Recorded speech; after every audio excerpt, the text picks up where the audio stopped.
अस्सलाम वालेकुम नाज़रीन, मैं हूं आपका मेज़बान उमर जावेद प्रोग्राम जुर्म इंजाम के साथ। रवां साल ख़वातीन के ख़िलाफ़ होने वाले तशद्दुद के वाक़यात में बेपनाह इजाफ़ा हुआ है। इसी तरह का एक वाक़या शादरा टाउन के इलाके में पेश आया, जहां पर 2 साल कबल शादी करने वाले नौजवान ने अपनी ही बीवी को दूसरी खातून की खातिर कत्ल कर दिया।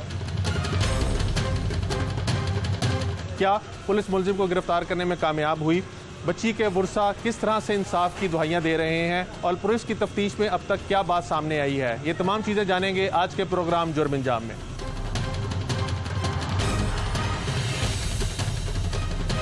मकतूला नौरीन को उसके चचाजाद ने, जो कि उसका शौहर भी था, इसलिए कत्ल कर दिया कि वो किसी और लड़की को पसंद करना शुरू हो गया था और उसके साथ ना सिर्फ शादी करना चाहता था, बल्कि नौरीन को जब पता चला था तो नौरीन उसको ये कहती थी कि घर से बाहर जाके उससे फ़ोन पे बात ना किया करे, और किसी हद तक उसने इस चीज़ को बर्दाश्त करना भी शुरू कर दिया था कि ये किसी और औरत के साथ ताल्लुक़ में है।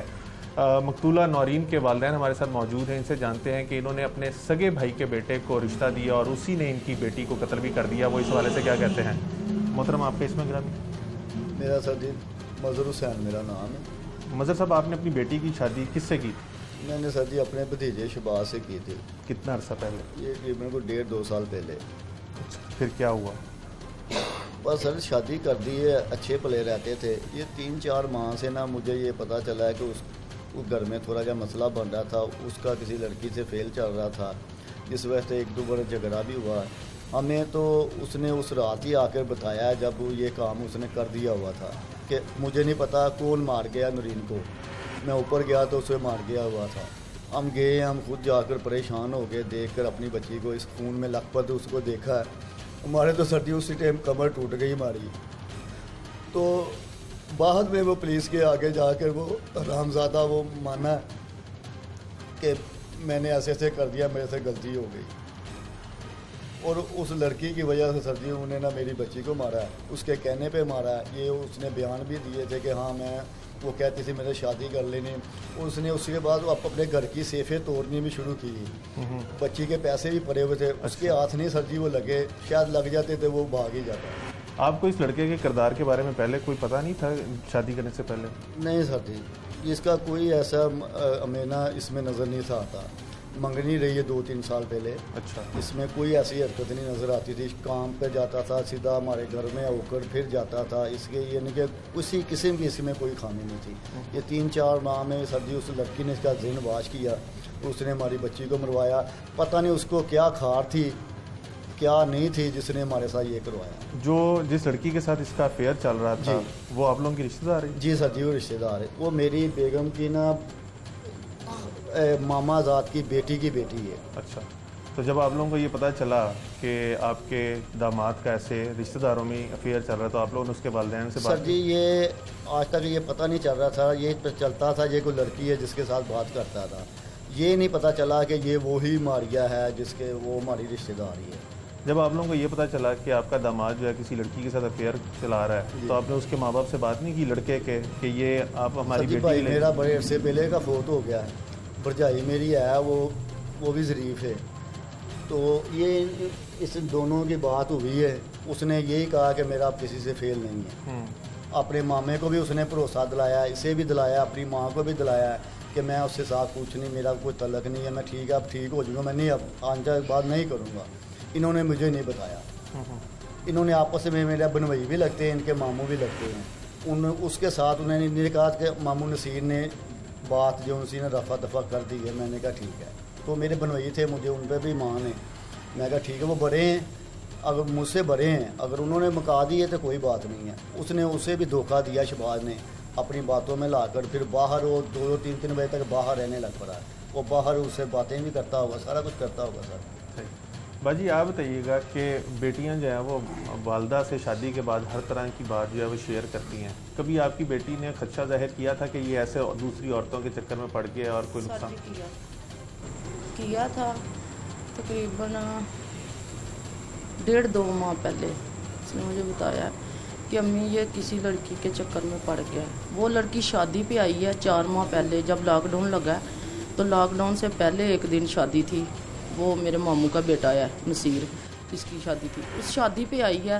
3 दिन सर मेरी बेटी ने बड़े अजियत के गुजारे कि उसकी तवज्जो सिर्फ मारिया की तरफ से मेरी बेटी की तरफ नहीं थी। ये सारा ख़ानदान जानता, उसकी माँ भी जानती है, लेकिन माँ नहीं मानती थी कि मेरी भतीजी पहली बारी आई है तो की उन्होंने कहा कि अब तेरी धी मतलब मेरे घर जाने नहीं दी है। बस ऐसे शर्म दे विच मैं ना कोल नंबर भी सर जी उन्होंने ਉਹਦਾ ਮੰਗਿਆ ਕਿ ਤੁਸੀਂ ਨਹੀਂ ਜਾਣਾ, ਮੈਨੂੰ ਦਵੋ ਉਹਨਾਂ ਦਾ ਨੰਬਰ, ਮੈਂ ਚਲ ਜਾਂਦੀ ਹਾਂ, ਮੈਂ ਉਹਨਾਂ ਦੇ ਪੈਰਾਂ 'ਚ ਬਹਿ ਜਾਂਦੀ ਹਾਂ ਜਾ ਕੇ ਕਿ ਮੇਰੀ ਧੀ ਦਾ ਘਰ ਨਾ ਜਾੜੋ। ਪਰ ਇਹਨਾਂ ਨੇ ਨੰਬਰ ਨਹੀਂ ਦਿੱਤਾ ਕਿ ਸਾਨੂੰ ਕਨਫਰਮ ਨਹੀਂ ਹੈਗਾ ਮਾਰੀ ਆਇਆ ਕਿ ਹੋਰ ਹੈ ਕੋਈ। ਪਰ ਮੇਰੀ ਧੀ ਸਾਜੀ ਆਪਣੀ ਸੱਸ ਨੂੰ ਵੀ ਤੇ ਮੈਨੂੰ ਵੀ ਇਹੀ ਗੱਲ ਕਹਿੰਦੀ ਸੀ ਕਿ ਅੰਮੀ ਮਾਰੀ ਆਈ ਹੈ, ਹੋਰ ਕੋਈ ਨਹੀਂ ਹੈਗਾ, ਅੰਮੀ ਮਾਰੀ ਆਈ ਹੈ, ਹੋਰ ਕੋਈ ਨਹੀਂ ਹੈਗਾ। ਅੰਮੀ ਇਹ ਮਾਰੀਆ ਨਾਲ ਹੀ ਗੱਲ ਕਰਦਾ ਆ। ਸੇਮ ਇਹਨਾਂ ਨੇ ਕੱਪੜੇ ਸਵਾਏ ਨੇ ਉਸ ਕੁੜੀ ਨੇ ਤੇ ਇਸ ਮੁੰਡੇ ਨੇ, ਠੀਕ ਹੈ। ਮੇਰੀ ਧੀ ਤਾਂ ਵੀ ਇੱਧਰੋਂ ਤਿਆਰ ਹੋ ਕੇ ਗਈ ਹੈ ਤੇ ਤਾਂ ਵੀ ਰੋਈ ਖਪੀ, ਉਹ ਨਹੀਂ ਵਲੀਮੇ 'ਚ ਸ਼ਾਮਲ ਹੋਈ, ਠੀਕ ਹੈ। ਸਾਰਾ ਕੁਛ ਹੀ ਹਰ ਹਕੀਕਤ ਦਾ ਸਾਜੀ ਇਹਨਾਂ ਨੂੰ ਪਤਾ ਸੀ। ਲੇਕਿਨ ਇੱਕ ਗੱਲ ਹੈ ਕਿ ਉਹਦੀ ਸੱਸ, ਉਹਦਾ ਦਿਓਰ ਮੇਰੀ ਧੀ ਨਾਲ ਮਾੜੇ ਨਹੀਂ ਸੀ ਹੈਗੇ। ਮੇਰੀ ਧੀ ਤੇ ਜਾਣ ਦਿੰਦੇ ਸੀ ਕਿਉਂਕਿ ਮੇਰੀ ਮਾਸੀ ਦੀ ਧੀ ਕੋਈ ਨਹੀਂ ਸੀ ਤੇ ਮੈਂ ਧੀ ਦਿੱਤੀ ਤੇ ਸੱਸ ਨੂੰ ਤੇ ਇੰਝ ਸੀ ਜਿਵੇਂ ਸਹੇਲੀਆਂ ਨੇ, ਠੀਕ ਹੈ। ਪਰ ਇਹਨੇ 15-20 ਦਿਨ ਤੋਂ ਸਾਜੀ ਉਹਨਾਂ ਤੇ ਵੀ ਪੱਟੀ ਬੰਨ੍ਹ ਦਿੱਤੀ ਦੀ ਸੀ ਕਿ ਸਾਰਾ ਖਾਨਦਾਨ ਇੱਕ ਪਾਸੇ ਹੋ ਗਿਆ। ਮੈਨੂੰ ਸਮਝਾਉਂਦੇ ਨੇ, ਮੈਨੂੰ ਉਧਰੋਂ ਮੋੜਦੇ ਨੇ ਤੇ ਮੈਂ ਨਹੀਂ ਮੁੜਨਾ। आपको आपकी बेटी के कत्ल का कैसे पता चला? ਸਰ ਜੀ ਉਹਨੇ ਖੁਦ ਦੱਸਿਆ ਆਣ ਕੇ। किसने? ਸ਼ਬਾਜ਼ ਨੇ। क्या ਆਇਆ, ਦਰਵਾਜ਼ਾ ਖੜਕਾਇਆ, 3:35 ਦਾ ਟਾਈਮ ਸੀ। ਮੈਂ ਇੱਥੇ ਦੁਪਹਿਰ? ਨਹੀਂ ਰਾਤ ਮੈਂ ਪੜ੍ਹਨੀ ਪਈ ਆ ਤੇ ਦਰਵਾਜ਼ਾ ਖੜਕਿਆ ਜਿਸ ਵੇਲੇ ਦਰਵਾਜ਼ਾ ਤੇ ਮੈਂ ਕਿਹਾ ਕੌਣ ਹੈ ਤੇ ਅੱਗੋਂ ਸਰ ਜੀ ਕੋਈ ਨਹੀਂ ਬੋਲਿਆ। ਇਹ ਨਿਕਲੇ ਨੇ ਬਾਹਰ। ਮੈਂ ਕਿਹਾ ਤੁਸੀਂ ਨਾ ਵੇਖਿਓ, ਮੈਨੂੰ ਵੇਖ ਲੈਣ ਦਿਓ ਕੌਣ ਹੈ। ਮੈਂ ਕਿਹਾ ਕੌਣ ਹੈ? ਉਹ ਬੋਲਦਾ ਨਹੀਂ ਤੂੰ। ਬਾਜੀ ਮੈਂ ਸ਼ਬਾਜ਼। ਮੈਂ ਦਰਵਾਜ਼ਾ ਖੋਲ੍ਹਿਆ, ਮੈਂ ਕਿਹਾ 2-3 ਜੀਵ ਬਿਮਾਰ ਨੇ ਪਿੰਡ, ਹੋ ਸਕਦਾ ਉਹਨਾਂ ਦੀ ਨਾ ਕੋਈ ਖਬਰ ਲੈ ਕੇ ਆਇਆ ਹੋਵੇ। ਮੈਂ ਦਰਵਾਜ਼ਾ ਖੋਲ੍ਹ ਕੇ ਮੈਂ ਕਿਹਾ ਪੁੱਤਰ ਕੀ ਹੈ? ਇਹ ਬਾਜੀ ਨਰੀਨਾ ਨੂੰ ਕਿ ਮਾਰ ਗਿਆ। ਸਰ ਜੀ ਉਸ ਤੋਂ ਬਾਅਦ ਮੈਨੂੰ ਨਹੀਂ ਪਤਾ ਮੇਰੀ ਧੀ ਨਾਲ ਕੀ ਕੀਤਾ ਕੀ ਨਹੀਂ ਕੀਤਾ। ਮੈਂ ਤੇ ਪਾਗਲ ਹੋ ਗਈ ਦੀਆਂ ਉਸ ਦਿਨ ਦੀ ਰੋ ਕੇ ਕਿ ਮੈਨੂੰ ਦੱਸ ਤੇ ਸਹੀ ਮੇਰੀ ਧੀ ਦਾ ਕਸੂਰ ਕੀ ਸੀ। ਮੇਰੀ ਧੀ ਤਰਜਮੇ ਤਫਸੀਲ ਕੀਤੀ ਦੀ ਸੀ 4 ਸਾਲ, 5 ਵਕਤ ਦੀ ਨਮਾਜ਼ਨ ਸੀ, 2 ਟਾਈਮ ਕੁਰਾਨੇ ਪਾਕ ਪੜ੍ਹਦੀ ਰਹੀ ਹੈ। ਉਹਨੇ ਸਾਰੀਆਂ ਸੂਰਤਾਂ ਯਾਦ ਸੀ ਨਾ, ਉਹਨੇ ਜ਼ਬਾਨੀ ਯਾਦ ਕੀਤੀ ਦੀਆਂ ਸਨ। ਮੇਰੀ ਧੀ ਦਾ ਤੇ ਕੋਈ ਵਾਲ ਵੀ ਮਹੱਲੇ 'ਚ ਕਿਸੇ ਨੇ ਨਹੀਂ ਵੇਖਿਆ। ਦਸਤਾਨੇ ਪਾ ਕੇ ਬਾਹਰ ਨਿਕਲਣਾ, ਨਕਾਬ ਕਰਕੇ ਬਾਹਰ ਨਿਕਲਣਾ, बुरखा पाना तो उत्तों दी चादर ले लेनी, आखिर अम्मी बुरखे विचों भी सही नहीं लगता बंदा जांदा। तो बाजी एक औरत ने ही आपकी बेटी को कत्ल करवाने में किरदार अदा किया है। हाँ तो आप क्या कहेंगी ये जो मुआशरे में ऐसी चीज़ें फैल रही हैं जिससे आपकी बेटी भी उसी की नज़र हो गई? सर जी मैं तो यही कहांगी कि जिहड़ियां भी धीआं इस तरह किसी का घर बर्बाद करदियां ने ना, उन्होंने माफ़ी की तलब कोई नहीं होनी चाहिए तो ना माफ़ी होनी चाहिए है। सर जी मेरी यह भी अपील है कि शहबाज नूं मैं फांसी दे फंदे ते वेखना चाहनी हां। जिस तरह मानती नहीं थी कि उसने आपकी बेटी को कत्ल सर जी मैं मननी है, मैं एंड तक भी कहा कि पुत्र अगर तू कुछ कीते दा ना ते मन जा, मैं तेनों इत्थे ही खून माफ कर देनी आ। सर जी मेरे सामने नहीं मन्निया, उस थाने च जाके भी सर जी नहीं मन्निया। मैं इत्थों भी पुलिस वालियां दे हत्थों फड़िया कि इहनूं चंड चपेड़ ना मारियो। मेरा जेल सी कि हो सकदा इन्हां दी मतलब कि चलदी पई आ गल, कोई तीसरा ही ना फायदा चुक गया होवे, पर मैनूं यकीन नहीं सी है उस मुंडे ने आ काम कीते दा आ। आप क्या समझते हैं बाजी ये कोई तरबियत की कमी है जो लड़कियां ऐसे शादीशुदा मर्दों की? जाहिर बात है सर जी, ये बाप का तो मुझे पता नहीं, लेकिन माँ का इसमें पूरा किरदार होता है। माँ सब जानती है मेरी औलाद क्या कर रही है क्या नहीं कर रही, ठीक है, किसके साथ बात कर रही है, रात को मोबाइल देने बेटियों को, ये कोई अच्छी बात नहीं है, ये नसीहत है। वो लड़की गैर शादीशुदा? गैर शादीशुदा। उसने 14 की है सर जी, उसने 7 साल का कोर्स किया है, नर्सिंग का कोर्स किया। तो रात को अगर एक और लड़की शादीशुदा मर्द से 3-3, 4-4 बजे तक बात कर रही है और उसके घर वालों को नहीं पता होगा? होगा पता सर जी, वो मर्ग के भी कोई नहीं आया, इतना बड़ा हादसा हुआ है उसके घर से कोई नहीं आया। बकायदा उन लोगों ने फ़ोन किया मेरे मामू को, पूछा कि किसी ने बता दिया होगा कि तेरी मारिया का नाम आया है। तो मेरे मामू को पूछा, मेरे मामू कहते नहीं चाचू ऐसे नहीं हो सकता, ये है वो है। मेरे मामू ने कहा अगर नहीं है तो तुम्हें डर किस चीज़ का है, फिर आओ। लेकिन सर जी कोई नहीं आया। आप लोगों ने अब मारिया को नामजद किया मुकदमे में या सिर्फ मुकदमा आप लोगों ने शहबाज के खिलाफ? नहीं सर जी, उसमें उसके बाप का नाम, उसकी माँ का नाम, उसके दोनों भाइयों का नाम, मैंने सबके नाम लिखवाए हैं।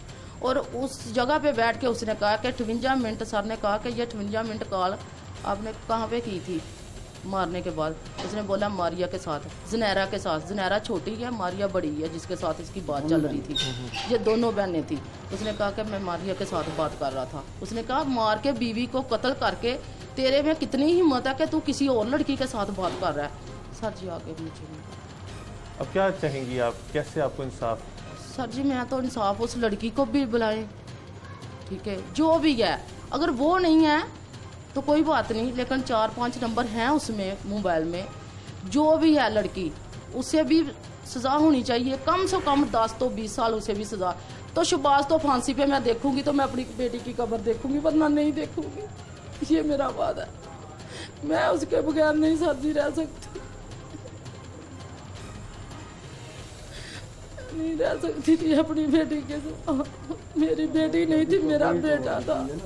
मेरे घर की जिम्मेदारी हर चीज उसके हाथ में थी। ਇਹਨਾਂ ਦੋਵਾਂ ਨੂੰ ਅਸੀਂ ਵੱਡੇ ਹੋ ਗਏ, ਵਿਆਹ ਕੇ ਇਹਨਾਂ ਨੂੰ ਵੱਡਿਆ ਬਣਾਇਆ कोई भी बात हो तो जाके बतानी नूरीन, वेला तेरे अबू ने इस तरह किया ही, वेला तो अबू है कर, जब मेरे को कोई गल होई नहीं तो इन्हें बुला लेना, नूरीना वेला फिर तेरी मां इंज करदी है। मतलब घर दे विच छोटियां मोटियां हो जांदियां ने, लेकिन उस नूं असीं धी नहीं सी समझिया, साडा ओ पुत्तर सी, जो साडा रखन रखान हर चीज़ साडी उस धी कोल सी।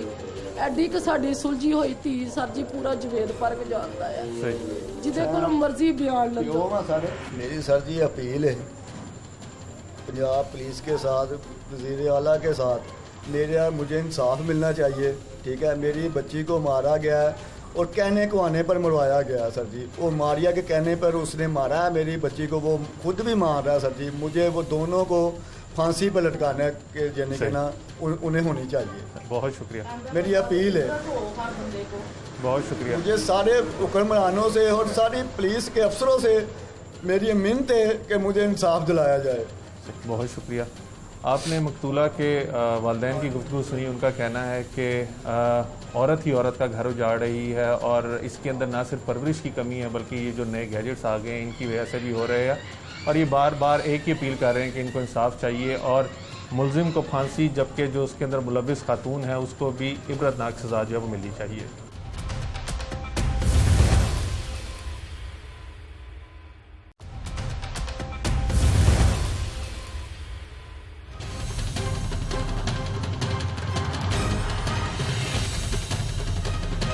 रवां साल अगर ख़वातीन के ऊपर तशद्दुद के बारे में बात की जाए तो रवां साल ख़वातीन के ऊपर तशद्दुद के वाक़यात में इंतहाई इजाफा देखने में आया। पहले माहिरीन और पुलिस का मानना ये था कि कोरोना वायरस की वजह से ख़वातीन जो है वो घरों में हैं और मर्द हज़रात जिनके कारोबार वगैरह नौकरियाँ नहीं थी वो दफातर में नहीं जा रही थी, इसलिए डोमेस्टिक वायलेंस के वाक़यात में इजाफा हुआ था। लेकिन हम देख रहे हैं कि कोरोना वायरस तकरीबन लॉकडाउन जो है वो ख़त्म हो चुका है, सिर्फ SOPs पर अमल दरामद हो रहा है, लेकिन उसके बावजूद भी ख़वातीन के खिलाफ जो बढ़ता हुआ वायलेंस है उसमें कमी नहीं आ रही। इसी किस्म का एक वाकया शादरा टाउन के इलाके में पेश भी आया, जहां पर शौहर ने अपनी बीवी को छुरियों के वार करके कत्ल कर दिया और वजह जो थी वो पसंद की शादी करना बताई जाती है।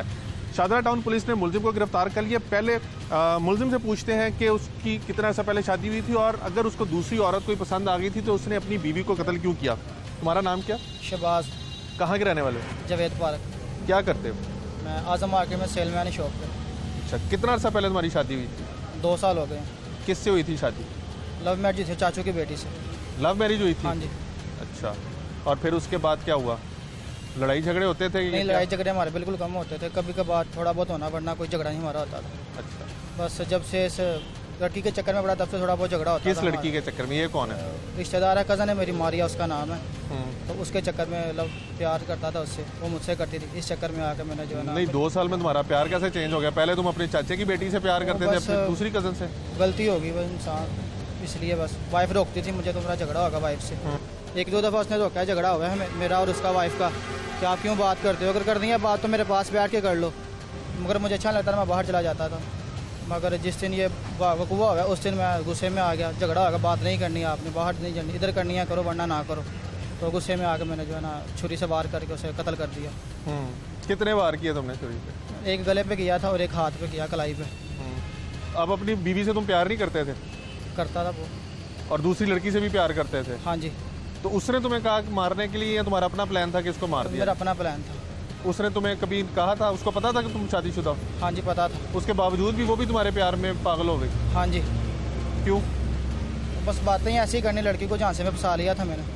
तुमने फंसाया था? हाँ जी। या उसने फंसाया? मैंने फंसाया था। उसको कहीं पे ये तो नहीं शक हो गया था कि दुनिया के आखिरी मर्द हो, इसके बाद मर्द आने बंद हो जाने?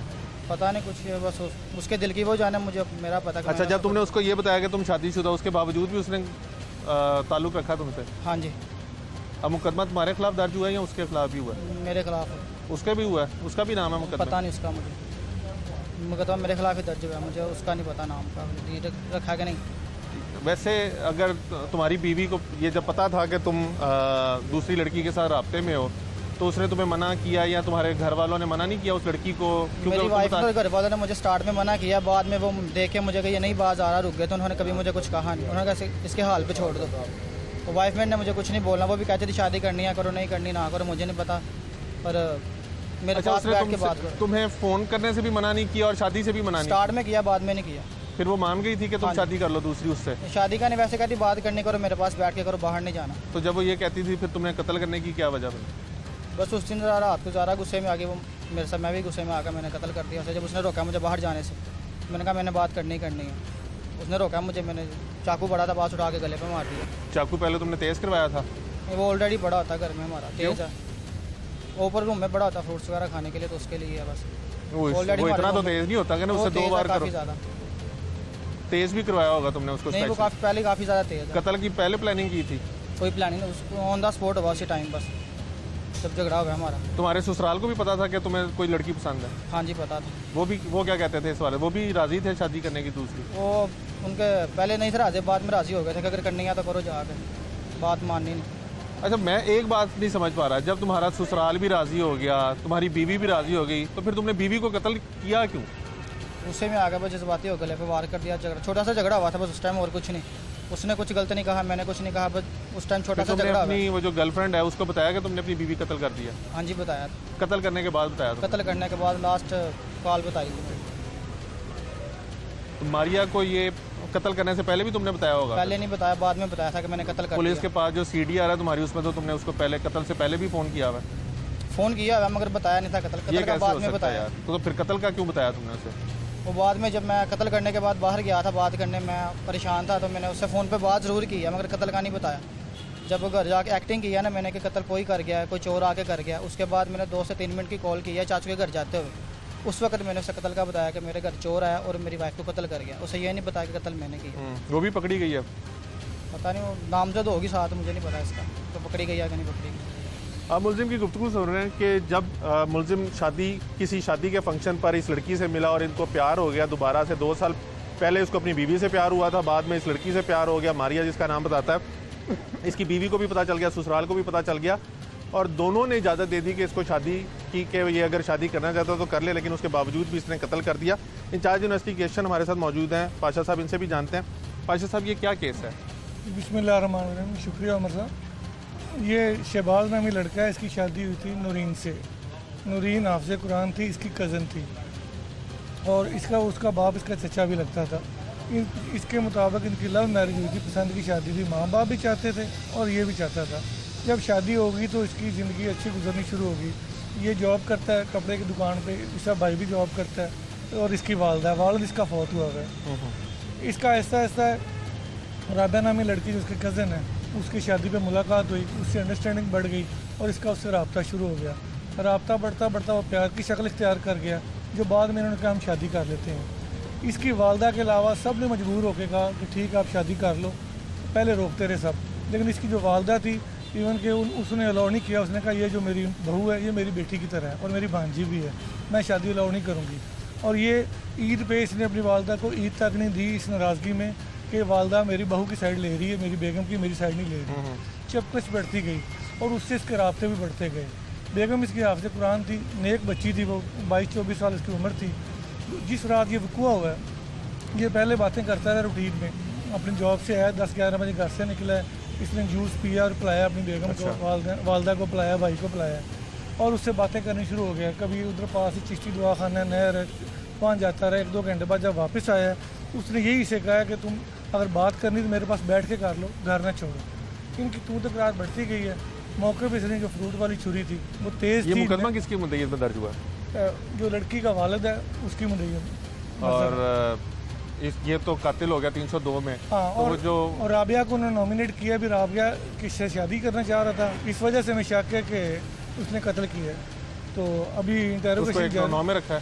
हाँ, अभी उनसे इंटरोगेशन जारी है, उन्होंने नामजद कर दिया है।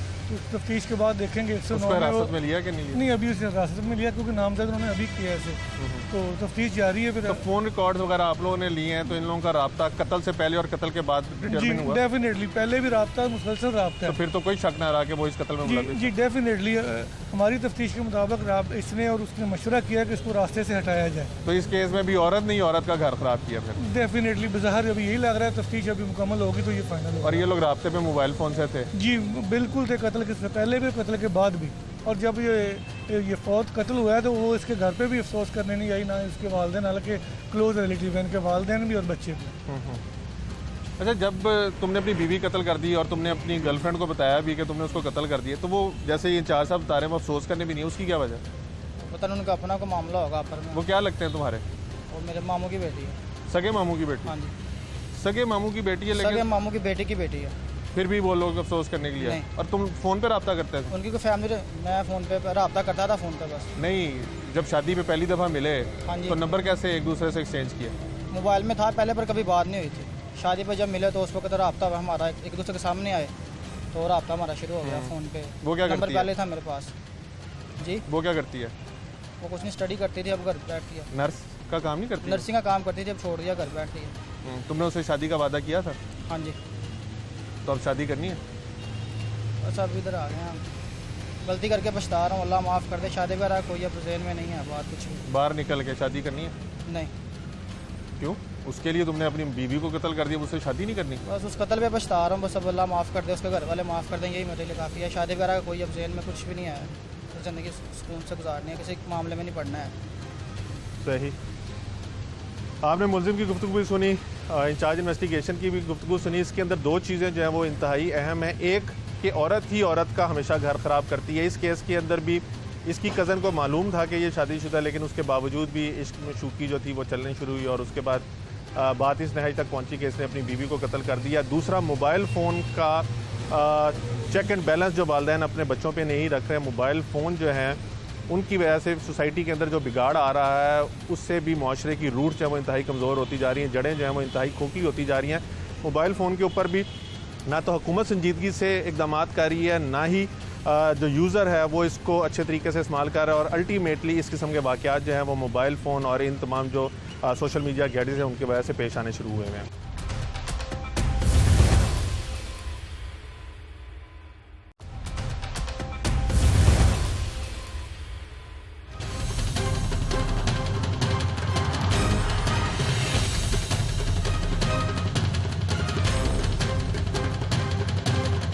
रवां साल अगर ख़वातीन पर तशद्दुद के वाक़यात की बात की जाए तो पुलिस अदादा शुमारी बताते हैं कि ख़वातीन पर तशद्दुद के वाक़यात में गुज़िश्ता सालों की निस्बत इजाफा हुआ था। पुलिस के मुताबिक कोरोना वायरस के दौरान क्योंकि मर्द हज़रात और ख़वातीन दोनों ही ना दफातर, ना स्कूलों, कॉलेजों, यूनिवर्सिटीज़ में ना गए, जिसकी वजह से घर में रहने की वजह से टेम्परामेंट जो था वो लूज़ हो जाता था और उसकी वजह से ऐसे वाक़यात होते थे। लेकिन अब जबकि कोरोना का ख़तरा जो है वो झटना शुरू हो गया है, उसके बावजूद भी शहर में ऐसे वाक़यात पेश आ रहे हैं जिसमें ना सिर्फ ख़वातीन को तशद्दुद का निशाना बनाया जाता है बल्कि बज़ा औक़ात उनको कत्ल भी कर दिया जाता है। जिस केस पर आज हम प्रोग्राम कर रहे हैं उसके अंदर शौहर ने अपनी बीवी को सिर्फ इसलिए कत्ल किया कि उसको अपनी कोई और रिश्तेदार पसंद आ गई थी और वो उसके साथ शादी करना चाहता था, जबकि लड़की भी इसकी दूसरी शादी पर रजामंदी का इजहार कर रही थी और लड़की के वालिदैन भी। ख़वातीन पर तशद्दुद के वाक़यात क्यों बढ़ रहे हैं, इस चीज़ को हम जानने के लिए वुमेन प्रोटेक्शन अथॉरिटी की चेयरपर्सन के पास आए, उनसे जानते हैं कि वो इस हवाले से क्या कहेंगी। एक तो मैडम थैंक यू टाइम के लिए। ख़वातीन पर तशद्दुद के वाक़यात में रवां साल इजाफा हुआ है। पहले उसको कोविड-19 की वजह करार दिया जा रहा था, लेकिन अभी भी वाक़यात जो हैं वो उसी तरह से चल रहे हैं और ख़वातीन को बाज़ केसेस में कत्ल भी कर दिया जाता है। बिस्मिल्लाहिर्रहमानिर्रहीम, थैंक यू वेरी मच। बात यह है कि कानून तो हमारे हैं, लेकिन अनफॉर्चुनेटली मैं बड़े अफसोस से कहूँगी कि इम्प्लीमेंटेशन में बहुत डिलेड आ जाता है। जब आपको कोई जुर्म करता है कोई मुजरम, तो अगर उसका फौरी तौर पे जस्टिस सिस्टम जो है वो क्विकली उस पर वर्क करे और जज़ा सज़ा का सिस्टम तेज़ हो, तो मेरे ख़्याल में इन वाक़यात को हम रोक सकते हैं।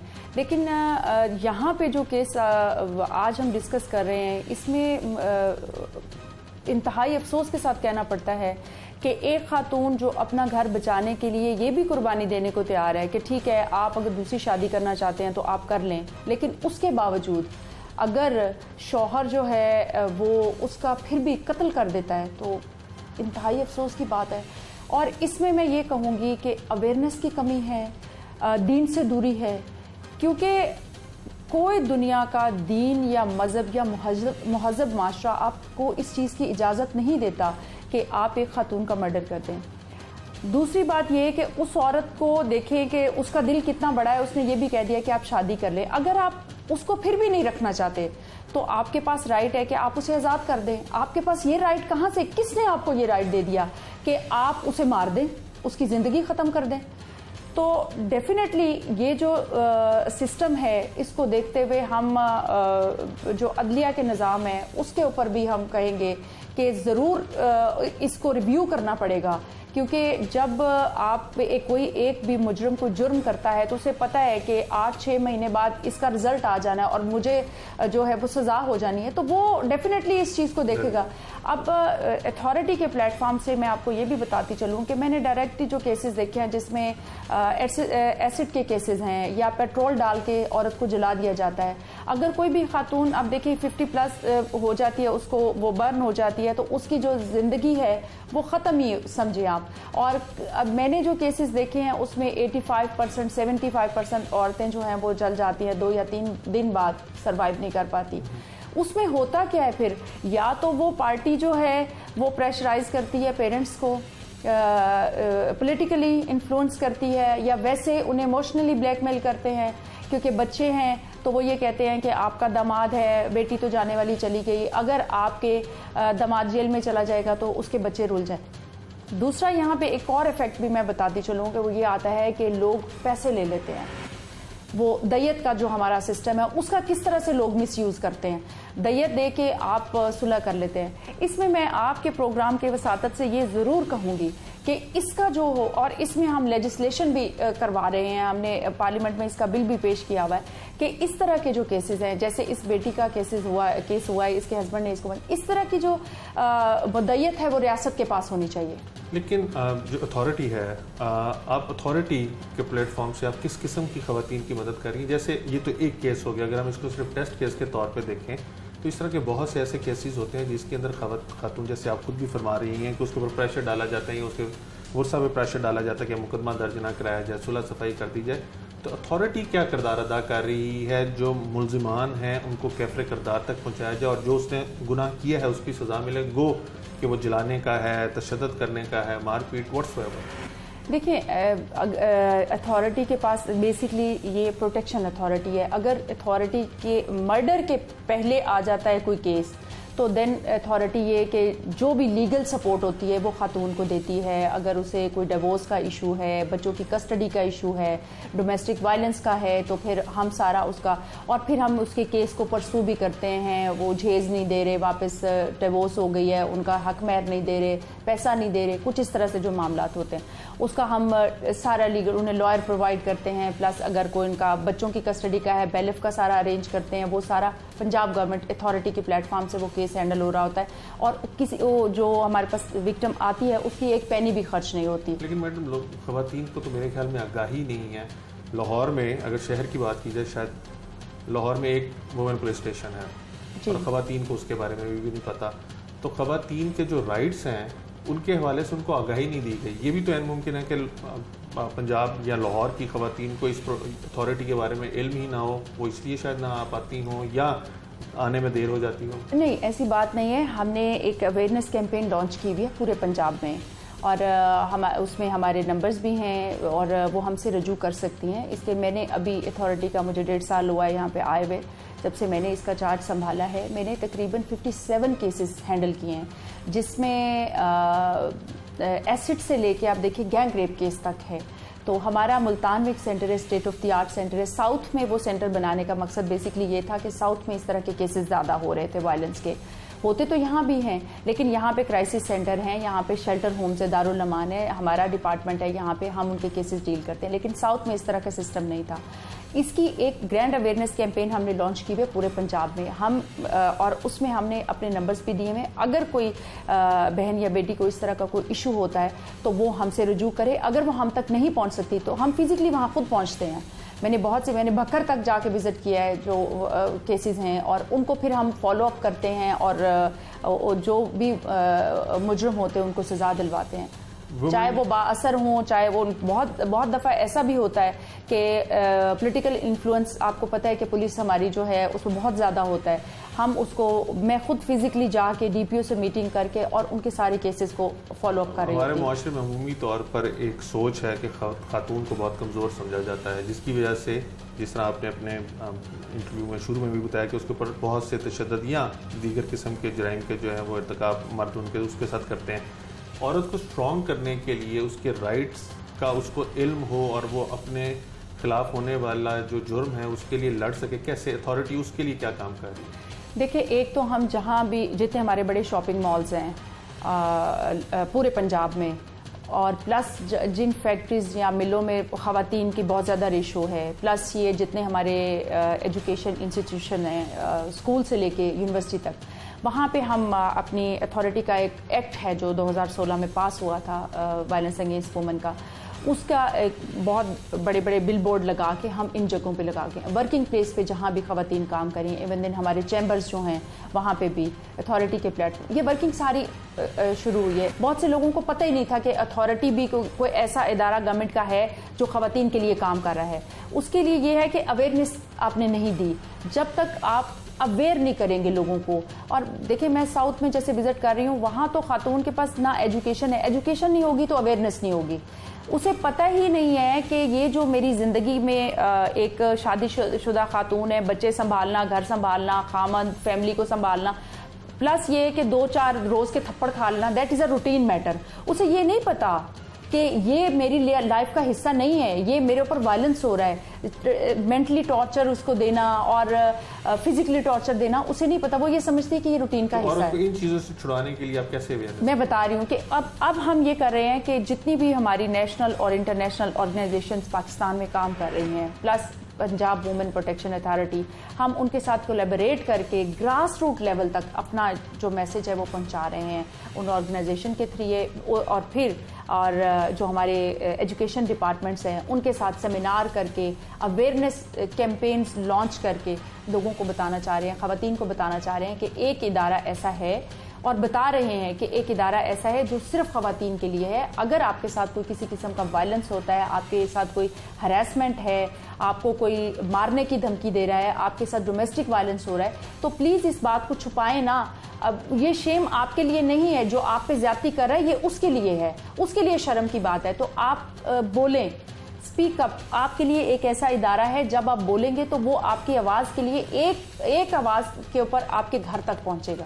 Madam, lastly and very precisely, जैसे ये केस, जिस केस के ऊपर आज हम प्रोग्राम करें, अगर आप लोग बतौर इदारा, बतौर हुकूमत इस केस को परसू करें, क्योंकि ऐसे केसेस के अंदर जिसके अंदर मुलजिम मकतूलीन का रिश्तेदार हो, उसके अंदर सुलह के चांसेस 100% तकरीबन होते हैं कि 4, 5, 6 माह बाद सुलह हो जाती है। लेकिन अगर रियासत उसके अंदर खुद मुद्दई बन जाए, अपना किरदार अदा करे, तो मुलजिम को सज़ा होना एक प्रेसिडेंट सेट हो सकता है।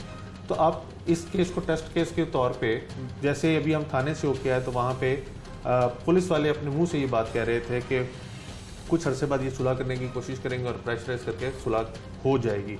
तो अगर आप लोग इस तरह का कोई प्रेसिडेंट सेट कर दें, किसी केस को खुद परसूल करके मुलजिम को सज़ा तक आप उसको परसू करें, तो आपको नहीं लगता कि औरत के खिलाफ जो मुजालिम है, जो जराइम है, वो कम हो सकते हैं? डेफिनेटली, बिल्कुल। मैंने तो सबसे पहले आपसे बात की है कि हम कोशिश कर रहे हैं कि इस तरह के केसेस की जो मदयत है वो रियासत के पास होनी चाहिए। लेकिन अभी भी तो आप इस केस को परसू करते हैं ना, आप नहीं, वो तो डेफिनेटली हुकूमत आप लोगों की है। बिल्कुल, डेफिनेटली हम इसको कर सकते हैं और करेंगे भी इंशाल्लाह।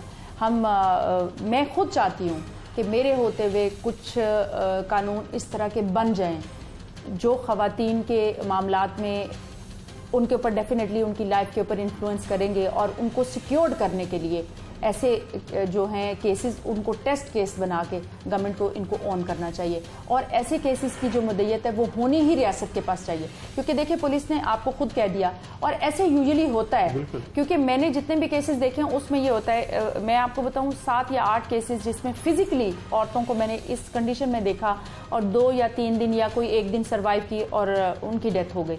और हुआ यही कि हमने उसको परसू भी किया, लेकिन पेरेंट्स कहते हैं वो जी हमारे बच्चे रुल जाएंगे, बिल्कुल हमारी बेटी तो जाने वाली चली गई है, अब हमारा दामाद जेल में चले जाएगा, तो मैडम हम आपस में सुलह कर रहे हैं। मतलब इस माइंडसेट को चेंज करने की जरूरत है कि आपकी बेटी एक जिंदा इंसान थी और दुनिया में कहीं भी कोई ऐसा लॉ या कोई ऐसा मुआशरा या कोई ऐसा दीन या मजहब इजाजत नहीं देता कि एक बंदा उठ के दूसरे बंदे की जिंदगी खत्म कर दे।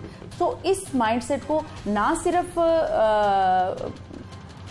हमें चेंज करने की जरूरत है बल्कि पेरेंट्स के माइंड्स को भी चेंज करने की जरूरत है। Thank you very much.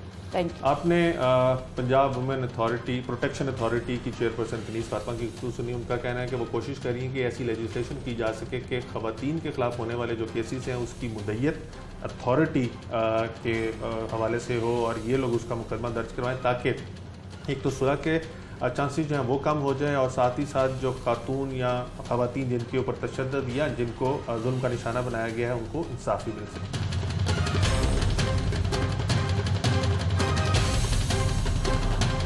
ख़वातीन पर जिस तरह तशद्दुद के वाक़यात आए रोज़ सामने आ रहे हैं, ये किस माइंडसेट को रिप्रेजेंट कर रहे हैं? क्यों ख़वातीन के ऊपर ही तशद्दुद के वाक़यात होते हैं? मर्दों के हवाले से बहुत कम सुनने में मिलता है। ये क्या कोई दिमागी प्रॉब्लम है, कोई बीमारी है, या मर्द अपनी सिर्फ मर्दानगी दिखाने के लिए इस तरह के हरकतें करता है? ये जानने के लिए हम माहिर नफ्सियात के पास हैं, उनसे जानते हैं। डॉक्टर साहब, एक तो वक्त के लिए बहुत शुक्रिया। मर्द के ऊपर तशद्दुद के वाक़यात ना होने के बराबर हैं, हमेशा औरत के ऊपर ही तशद्दुद होता है, इसकी क्या वजह है?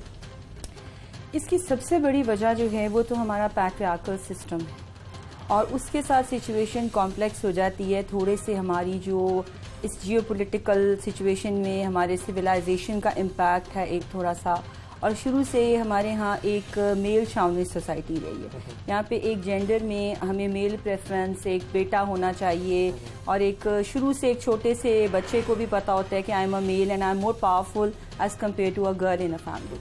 तो वो जब आपकी अपब्रिंगिंग जो है वो इसी नोशन से स्टार्ट होती है और आपके खाने पीने में फ़र्क होता है, आपकी एजुकेशन पे स्पेंडिंग में फ़र्क होता है, उसके बाद आपके लिए रूल्स फ़र्क होते हैं घर के अंदर। तो एक ओवरऑल आप माइंडसेट ही ऐसा डेवलप कर रहे होते हैं सोसाइटी के अंदर जिसके अंदर जेंडर डिस्क्रिमिनेशन जो है वो बहुत ज़्यादा स्ट्रांगली एविडेंट होती है। और ये चीज़ उस वक्त शायद हमारे यहाँ इसमें एक ख़वातीन का भी रोल है, क्योंकि ये सिर्फ मर्द हजरात वो अपब्रिंगिंग नहीं कर रहे होते, उसमें माएँ भी शामिल होती हैं, लेकिन उन्हें ये नहीं पता होता कि अननोइंगली उस लाड प्यार में वो एक इस किस्म का बच्चा या एक ऐसा मर्द डेवलप कर रही हैं जो शायद फ्यूचर में जाकर उनके लिए भी, जैसे हम सुनते हैं कि आजकल बेटे भी माओं को मार रहे हैं, तो ऐसे भी केसेस शायद हमारी सोसाइटी में इसी वजह से आ रहे हैं क्योंकि हम अर्ली अपब्रिंगिंग से उस चीज़ को हम नहीं रोकते। और आपको पता है हमारी इंडो पाक की एक तहजीब रही है जिसके अंदर शुरू से बहुत ज़्यादा फौकियत जो है वो जेंडर वाइज मेल को दी जाती रही है, और थोड़ा सा हमने अपने इस्लामिक और जो रिलीजियस राइट्स या हमारी जो टीचिंग्स हैं उनको भी आज के दौर में कुछ मिस इंटरप्रेट करके थोड़ा सा उसका भी कई दफ़ा जो है वो लोग एज ले लेते हैं और वो समझते हैं कि शायद उनकी अगर गवाही पूरी है तो उनको मारने का भी हक है, या उनके विरासत में राइट्स ज़्यादा हैं तो शायद उनको विरासत छीनने का भी हक है। तो ये मिस टीचिंग्स जो हैं ये भी एक डोमेस्टिक वायलेंस हमेशा औरत के अगेंस्ट ही होता है, क्योंकि वो कमज़ोर है। औरत जो है वो फिजिकली कमज़ोर है और उसका जो फिजिकली कमज़ोर होना है ये एक ऑपोजिट जेंडर को एक एज देता है कि वो कंट्रोल कर सकता है। और आपको पता है कि कंट्रोल की जो एक कैपेसिटी या एक जो पावर है ये बहुत ज़्यादा डोमिनेंस देती है इंसान को। हम लोग साइकोलॉजी की ट्रेडिशनल स्टडीज़ में पढ़ते हैं कि मिलग्राम एंड ऐश ने एक बहुत क्लासिकल एक्सपेरिमेंट्स किए थे कि ओबीडियंस जो है उसको फॉर्मली इंट्रोड्यूस कराया कि हम एक दीवार की दूसरी तरफ कुछ लोग हैं जिन्हें आप देख नहीं सकते, लेकिन आपके पास एक लिवर है जिसको आप प्रेस करेंगे तो उनको इलेक्ट्रिक शॉक्स लगे। तो जिन लोगों के हाथ में वो कंट्रोल थे उनको कहा गया कि हम आपकी ओबीडियंस देख रहे हैं कि आप हमें कितना फॉलो करते हैं, और वो लिवर प्रेस करते रहे इंस्ट्रक्टर की कमांड के ऊपर, और उधर से उन्हें इंतहाई खौफनाक चीखों की आवाज़ें आती रहीं, लेकिन वो अपनी ओबीडियंस शो कर रहे थे और दूसरे लोगों को टॉर्चर करी जा रहे थे जिन्हें वो देख भी नहीं रहे थे, उनसे उनका कोई कॉन्फ्लिक्ट नहीं था, उनको कोई प्रॉब्लम नहीं था। तो बेसिकली स्टडी जो थी वो ओबीडियंस की नहीं थी, वो ह्यूमन नेचर में मौजूद सप्रेस्ड एंगर को देखने के लिए थी कि वो एंगर आपके अंदर, वैसे आप बैठे हैं, आप एक पार्टिसिपेट करें एक्सपेरिमेंट में और आपको ये फीलिंग नहीं हो रही कि आप विदाउट एनी रीज़न किसी को इतना ज़्यादा पेन इन्फ्लिक्ट करें। बेसिकली दूसरी तरफ लोग नहीं थे, that was a fake experiment, और वहाँ पर वैसे ही आवाज़ें आ रही थी थ्रेश होल्ड के हवाले से। लेकिन ये कि वो उससे प्रूफ ये हुआ कि ह्यूमन नेचर के अंदर इतना सप्रेस्ड एंगर है जो कि किसी भी सिचुएशन में जो ज़रा सा भी उसको कोई ट्रिगर कर जाए या उसको अपॉर्चुनिटी मिल जाए तो वो पूरे का पूरा एंगर जो है वो रिफ्लेक्ट हो जाता है। जैसे हम कहते हैं कि ग्लास पूरा पानी से भरा हुआ है और उसमें सिर्फ एक ड्रॉप डालें तो इट्स स्पिल ओवर, राइट। तो वो ये नहीं होता कि वो आखिरी ही ड्रॉप इतना पावरफुल होता है, बट वो इतना ज़्यादा भर चुका होता है कि वो स्पिल हो जाता है। और सब जिस केस के ऊपर आज हम प्रोग्राम कर रहे हैं उसके अंदर मर्द यानी लड़के ने अपनी पसंद की शादी की और उसके बाद लव मैरिज की, प्यार हुआ, उसके बाद शादी कर ली और 2 साल बाद पहली औरत के साथ प्यार ख़त्म हो गया और एक शादी पे मिलने वाली औरत के साथ उसको प्यार शुरू हो गया और वो प्यार में इस नहाई तक पहुंच गया कि दोनों की म्यूचुअल कंसेंट से उन्होंने अपनी पहली बीवी जो थी उसको, बंदे ने अपनी बीवी को कत्ल कर दिया। इसको आप क्या कहेंगे? मैं इस कॉम्प्लेक्स साइकी के ऊपर आपको थोड़ा सा एक्सप्लेन करना चाहूँगी कि ऐसा होता क्यों है। हमारी सोसाइटी में ये केस पहला केस नहीं है। हम रिपीटेडली देखते हैं कि लोग बहुत मोहब्बत से जी लड़ के ख़ानदान से वो शादी करते हैं और साल 2 महीने 6 महीने के बाद पता चलता है कि उसी शख्स के साथ जुल्म व तशद्दुद हो रहा है, उसको मार दिया, उसको छोड़ दिया। बात यह है कि एक ह्यूमन बीइंग के अंदर जैसे इमोशंस होता है ना, फ्लो होता है इमोशंस का, हम लोग अपनी सेल्फ के अंदर मौजूद इमोशंस को अंडरस्टैंड ही नहीं कर पाते। जो हार्मोनल इम्बैलेंस होते हैं, कभी बहुत एंडोर्फिन्स रिलीज हो रहे हैं, कहते हैं जी बस मोहब्बत हो गई, अब इसके बगैर नहीं रह सकते, हाथ काट लेंगे, मर जाएंगे, शादी करनी है। शादी हो जाती है, वो एंडोर्फिन्स नीचे चले जाते हैं, मोहब्बत ख़त्म हो जाती है। वो 2 साल बाद फिर किसी वजह से आपको वही फीलिंग्स होती हैं, किसी और से मोहब्बत हो जाती है। That is so common. मैं ये समझती हूँ कि अपने अंदर मौजूद कैफियत को, अपनी नफ्सियात को, अपनी ज़ात को समझने की हमें बहुत ज़रूरत है। उसके लिए आप कोई भी वेज यूज़ करें, रिलीजन यूज़ करें, मेडिटेशन यूज़ करें, आप अपनी जो है वो सेल्फ एक्चुअलाइजेशन करें, लेकिन अपने आप को पहले समझें कि जो जज्बाती कैफियत हैं जिसके नतीजे में हम रिश्ते बनाते हैं, मुख्तलिफ इक़दाम करते हैं, फिर लेट्स से आपने एक ताल्लुक बना लिया, फिर आप इमेच्योर हरकतें करें। इस केस में आप देखें स्पेशली एक जैसे कपड़े पहनना, इस तरह की हरकतें करना, मतलब ये एक कंप्लीट इमेच्योर पर्सनालिटी प्रोफाइल। और हमारे यहाँ पर्सनालिटी प्रॉब्लम्स इतने कॉमन हैं और यहाँ पर बाइपोलर पर्सनालिटीज़ जिसके अंदर बहुत हाइपर एक्टिविटी होती है और उनको खुद भी नहीं अपनी पता होता कि हमारी इस नफ्सियाती कैफियत की वजह क्या है। इसी तरह पैरानोया, आप शक करते रहते हैं दूसरे लोगों के ऊपर। फिर इसी तरीके से आपकी स्किज़ोटिपिकल पर्सनालिटीज़ होती हैं, नार्सिस्टिक जो सेल्फ लव में मुब्तला होती हैं। इतने यहाँ पे पर्सनालिटी प्रॉब्लम्स हैं और आज तक पर्सनालिटी इश्यूज़ की प्रोफाइलिंग पे कोई फॉर्मल काम नहीं हुआ। तो ये सब लोग बेसिकली किसी न किसी हवाले से नफ्सियाती मसाइल का यकीनन शिकार हैं। आप इसको क्या कहेंगी कि एक औरत को अगर पता हो कि मर्द शादीशुदा है और उसके बावजूद भी उनका एक्स्ट्रा मैरिटल अफेयर शुरू हो जाए, तो आप इसको क्या कहेंगी? क्या खातून भी इसी किस्म की किसी जहनी कैफियत में मुब्तला? एक्स्ट्रा मैरिटल अफेयर के हवाले से मैं ये समझती हूँ कि ये कोई जहनी कैफियत नहीं है, ये आपकी अखलाकी इक़दार हैं जो बहुत तेज़ी से जो हैं वो तनज़्ज़ुली की तरफ जा रही हैं। हमारे यहाँ जैसे मर्द मुख्तलिफ मसाइल का शिकार हैं, मुख्तलिफ माशरती मसाइल का और नफ्सियाती मसाइल का, ख़वातीन भी यकीनन उनका शिकार है। और आप ये देखें कि इंतहाई अखलाकी कजरवी है कि आप जानते हैं कि एक शख्स जो ऑलरेडी शादीशुदा है और उसको आपको उसमें दिलचस्पी नहीं लेनी चाहिए, लेकिन चूंकि हमारे यहाँ इस किस्म के सप्रेस्ड इमोशंस होते हैं कि पहली मिलने वाली कोई भी जो अपॉर्चुनिटी है मोस्टली जो है वो नादान लड़कियां उसकी तरफ बहुत अपनी जो है वो इन्फैक्चुएशन का शिकार हो जाती हैं। इस केस में तो ये तीनों यानी उसकी पहली बीवी वो और दूसरी जो उसकी गर्लफ्रेंड है, तीनों रिश्तेदार भी हैं। जी, तो आप ये देखें कि हमारे माशरे में जो अखलाकी रिश्ते हैं वो किस तरह तेज़ी से तनज़्ज़ुली का शिकार हो रहे हैं। और ये चीज़ सिर्फ यहीं पे महदूद नहीं है। आप देखें कि हमारे डिफरेंट टीवी ड्रामास जो हैं, जैसे भी रिसेंटली एक टीवी ड्रामा आ रहा है जिसमें एक बहुत मारूफ किरदार जो हैं वो अपने बहन वही से जो है वो मोहब्बत में मुब्तला हो रही हैं और उसको वो दिखा रहे हैं। मुझे यकीन है कि वो ड्रामा आगे जाके सबक आमूज हो जाएगा और उसमें वो ये बताएंगे कि ऐसे बिहेवियर्स जो हैं वो आपको नेगेटिवली पे बैक करते हैं। लेकिन इस वक्त वो जिस तरह हाइप क्रिएट कर रहा है और हमारी जो बहुत सारी यंग बच्चियां देख रही हैं उससे यकीनन यही सीख रही हैं कि ये जो रिश्ता है इसमें ये चीज़ करने की पॉसिबिलिटी मौजूद है। तो हमें इन चीज़ों को भी अपने मीडिया के रोल को अपने हमें माशरे में होने वाली जो बहुत तेज़ी से आज़ादी की तरफ जाती हुई तब्दीलियां हैं उनको भी देखने की बहुत ज़्यादा अभी हम हर चीज़ को कोरोना के ऊपर डाल देते हैं कि कोरोना की वजह से हुआ, जो वायलेंस डोमेस्टिक वायलेंस बढ़ा वो भी कोरोना की वजह से हो गया, मर्दों और औरतों के जो बिहेवियरल चेंजेस हैं वो भी कोरोना की वजह से हैं। इस केस के अंदर वेरी प्रिसाइजली ये कोरोना तो नहीं है, इसकी कोरोना से कैसे आप किसी चीज़ इसको मंसूब कर सकते हैं? कोरोना ने शायद लोगों को वक्त दिया। आप इसे अगर किसी तरह ज़बरदस्ती जोड़ें तो शायद एक वक्त इसका एक फैक्टर हो सकता है जो उनको शायद ज़रूरत से ज़्यादा मिल गया और वो कुछ भी सोच सकें। और वक्त का इस्तेमाल आपके अपने हाथ में, आप जैसे भी करें। लेकिन इसी मौके को मैं मुनासिब जानते हुए ये अर्ज़ करूँगी कि इस वक्त के अवेलेबल होने ने कुछ फ़ायदे भी दिए हैं लोगों को, क्योंकि लोगों ने बैठ के अपने बारे में सोचा है कि हमारे मसाइल क्या हैं, हमारे घर में रहने वाले दूसरे लोगों के मसाइल क्या हैं, और उससे काफ़ी सारे पेरेंट्स ने अपने बच्चों के बड़े इश्यूज आइडेंटिफाई किए हैं जो एज अ साइकोलॉजिस्ट इस वक्त मैं डील कर रही हूँ। और मैं देख रही हूँ कि एडोलेसेंस इश्यूज पेरेंट्स के नॉलेज में अब इस पेंडेमिक के दौरान आए हैं जब उन्होंने बच्चों के साथ काफ़ी वक्त गुजारा है। बहुत शुक्रिया। आपने माहिर नफ्सियात की गुफ्तगू सुनी। उनका कहना है कि ओवरऑल माशरे के अंदर जो वैल्यूज़ की तनज़ली है वो इस किस्म के वाक़यात की वजह बन रही है, और औरत के ऊपर तशद्दुद हमेशा इसलिए होता है क्योंकि औरत फिज़िकली उसको कमज़ोर समझा जाता है और वो अपने ऊपर होने वाले तशद्दुद को एब्जॉर्ब भी कर लेती है और हमेशा रिटेलिएट नहीं करती, जिसकी वजह से ऐसे वाक़यात जो है माशरे में रोनुमा होते हैं। टीम जुर्म इंजाम और अपने मेज़बान उमर जावेद को इजाज़त दीजिए। अल्लाह निगहबान।